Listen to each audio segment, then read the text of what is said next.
This is not a David and Goliath scenario.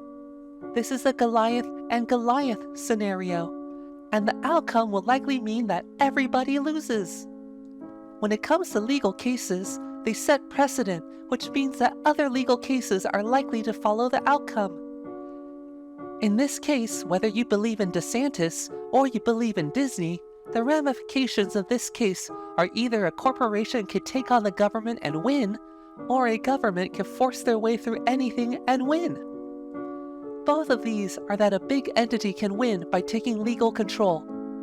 If you want the government to win, this means that there is more leeway for the government to rescind upon its own contracts and enforce new rules that businesses, and eventually people, will have to follow.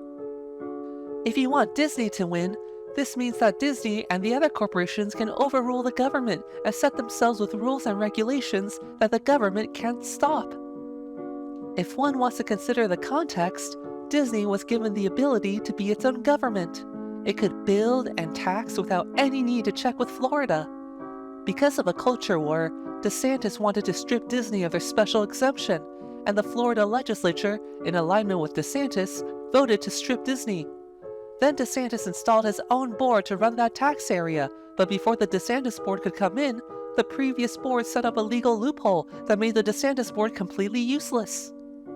There's a distinction and question about how this is all legal, and that's what the courts will decide. But we must remember that legal does not mean moral, and moral does not mean just. As when Goliath fought, all the people were hurt. If Goliath fights Goliath, the chaos will only be greater. We will unpack more about corporations and government, but for now, these are my 2 minutes.